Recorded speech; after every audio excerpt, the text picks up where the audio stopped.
अगर आपके पास भी थोड़ी सी कहीं भी जमीन है तो ये आपसे जुड़ा मामला है, यानी जमीन का जो टुकड़ा है आपका कहीं पर भी ग्रामीण क्षेत्र में हो या शहरी इलाका में हो, अगर आपके पास कोई ऐसा जमीन का टुकड़ा है या कोई जमीन का ऐसा टुकड़ा जिस पर आप मकान बनाकर रहते हैं, तो ये आपके लिए नियम कानून, नया कानून बेहद महत्वपूर्ण है, ये आपको जानना चाहिए। अब सवाल है कि आखिर ये जमीन का जो टुकड़ा आप देख रहे हैं, ये मान लेते हैं कि जमीन वर्तमान में आपके परदादा के नाम से दर्ज है। उसके बाद की बात करें तो ये फिर दादा के नाम से हो गया, फिर ये आपके पिता के नाम से दर्ज हो गया, उसके बाद हो सकता है कि आपके माँ के नाम से भी आ गया, या उसके बाद जो है पिता के बाद अब ये बेटा के नाम से दर्ज होगा, यानी आपके नाम से दर्ज होगा। अब ये दादा परदादा जमीन का जो है जो ट्रांसफर होता है, ट्रांसफर ऑफ प्रॉपर्टी की अगर बात करें तो ये क्लास 1 और क्लास 2, क्लास 1 के कोई मेंबर नहीं रहने पर, ये भी बताएंगे कि क्लास 1 का मेंबर कौन है, तभी क्लास 2 के नाम से ये होगा। यानी उसके बाद का प्रक्रिया होता है म्यूटेशन ऑफ प्रॉपर्टी। तो ट्रांसफर हो गया और ट्रांसफर हुआ, फिर जमीन का म्यूटेशन हो गया, यानी दाखिल खारिज हो गया। दाखिल खारिज होने के बाद वो व्यक्ति अपने जमीन का राजस्व जमा कर सकता है, इसलिए उसके नाम से अब राजस्व जाएगा। जिसके नाम से म्यूटेशन होगा, जिसके नाम से दाखिल खारिज होगा, उसी के नाम से राजस्व जाएगा। तो परदादा, दादा, पिता, यानी उसके बाद बेटा। अब यहाँ सवाल देखें कि सबसे बड़ा सवाल है कि जमीन का टुकड़ा है, एक तरह से ये पहले पिता के नाम से था, अब इनके 2 बेटे हैं, ये भी बेटा है और ये भी बेटा है, तो ये अब दोनों के नाम से जो है ट्रांसफर होगा। तो पिता के बाद दोनों के नाम से जो ट्रांसफर होगा तो वो एक साथ भी हो जाता। कैसे? जैसे मान लेते हैं एक बेटा का नाम जो है वो विनय है, दूसरा बेटा का नाम जो है वो राजेश है। अब ये इस पे क्या होगा कि एक ही कागजात है और उस पे लिखा हुआ रहेगा विनय राजेश और पिता का नाम, ठीक है, पिता का नाम मान लेते हैं विजय है, विजय। तो ये जो है पिता विजय, जो भी इनके टाइटल होंगे, तो ये इस तरीके से आ जाएगा। लेकिन ये एक साथ जो है एक ही दस्तावेज पे दोनों का नाम दर्ज है, तो ये प्रॉपर्टी जो है सिर्फ ट्रांसफर हुआ और यहाँ पर इस नाम को अलग अलग, यानी प्रॉपर्टी को डिवाइड नहीं किया गया। अगर ये डिवाइड होता तो विनय का नाम जो है ना वो अलग दर्ज हो जाता और राजेश का नाम जो है, राजेश के हिस्से का, वो अलग दर्ज हो जाता। अब सवाल है कि जमीन के टुकड़े को, अब आपका जो प्लॉट है उसका आधार कार्ड की बात, प्लॉट का आधार कार्ड, आपके प्लॉट का आधार कार्ड, यानी जमीन का आलपिन होगा। क्या मतलब है? देखें, जमीन का जो है जो प्रक्रिया होता है, तो इसमें जमीन का जो है एक पहचान दिया गया। पहचान में अभी वर्तमान में अगर देखा जाए तो सबसे पहले प्लॉट जो है, यहाँ पर प्लॉट का जो है नंबर, एक तरह से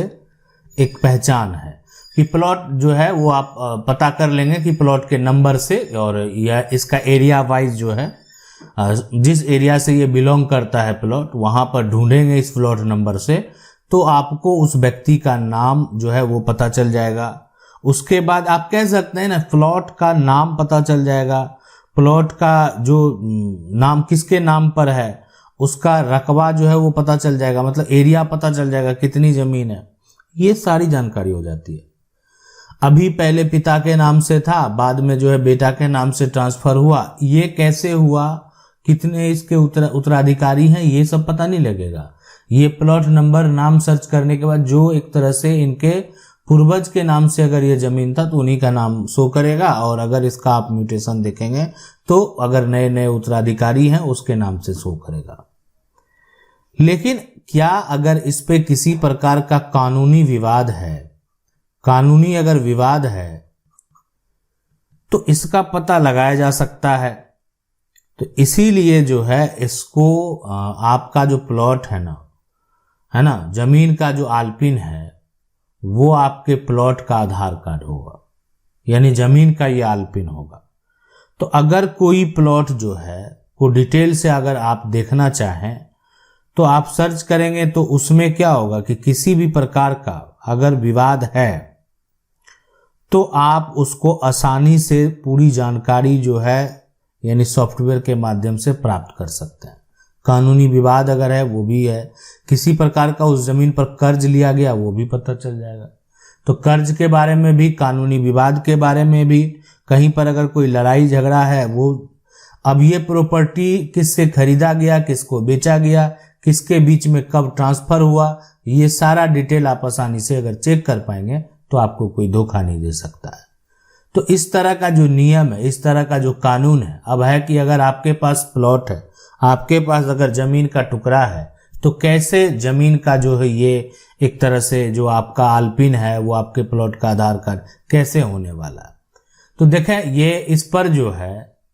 अगर आप अपनी जमीन को, आप अपने मकान को, आप कह सकते हैं प्लॉट को, जो भी है, अगर आप उसको जो है जोड़ना चाहते हैं, जमीन का जो आलपिन आपका आधार कार्ड जो है उसको बनाना चाहते हैं, तो देखें ये काम सरकार का है, वो भी यहाँ पर राज्य सरकार का काम है। अब राज्य सरकार जो है वो उस पर कार्य कर रही है, वो कि ताकि लोगों को जो है एक तरह से लोगों के जमीन को, टुकड़े को इस तरीके से जोड़ दिया जाए कि उनका डिटेल जो है आसानी से पता चल सके। अभी वर्तमान में आप अगर जमीन की खरीद बिक्री करते हैं तो उसमें आपका जो आधार नंबर है वो लिंक कर दिया जाता है, और सेल डीड को निकालने टाइम जो है, यानी उनके पोर्टल पर ये पूरा एक तरह से पूरा डिटेल दर्ज हो जाता है, ये जमीन किसके नाम से है। इसलिए कि आधार को वेरीफाई करना, आधार नंबर को लेना, है ना, तो इसीलिए भविष्य में आपकी जो प्रॉपर्टी है, अब इसमें कोर्ट के भी फैसले हैं, सुप्रीम कोर्ट के द्वारा जो भी इस पर फैसले हैं या किसी प्रकार का रोक है उसके बारे में भी आपको बताएंगे। मतलब कुछ कभी क्या होता है कि सरकार के द्वारा कोई निर्णय लिया गया लेकिन मामला कोर्ट में चला गया, और कोर्ट के द्वारा क्या हुआ, उस पर रोक लगा दिया गया, तो इसलिए मामला पेंडिंग है। अब आगे जब फिर आगे एक तरह से जब कोर्ट के द्वारा वर्तमान में रोक है, तो फिर दोबारा वो अपील में अगर जाता है किसी कारणवश, है ना, या सरकार उसको अपील में लेकर जाती है कि इस पर किसी प्रकार का कोई निर्णय हो ताकि इससे लोगों को फायदा होगा, तो उस पर आगे डिपेंड करता है क्या होने वाला। लेकिन जहां रोक लग गया तो वहां पर वो काम अभी नहीं होगा, लेकिन जहां रोक नहीं है वहां पर आपको ये देखने को मिलेगा कि आपका एक जो प्रॉपर्टी है उसका एक पोर्टल तैयार है, और पोर्टल पर आप अपने जमीन से जुड़े मामले का जो भी मामला दर्ज है, केस है, विवाद है, किसी प्रकार का कर्ज आप जमीन पर ले लिए हैं, सारा डिटेल जो है वो आसानी से शो कर सकता है। आशा करते हैं वीडियो अच्छा लगा होगा। वीडियो को लाइक जरूर कर दें, चैनल को पहली बार देख रहे हैं सब्सक्राइब करके जो बेल आइकन है उसको जरूर दबा लें। मिलते हैं अगले वीडियो में, तब तक के लिए जय हिंद।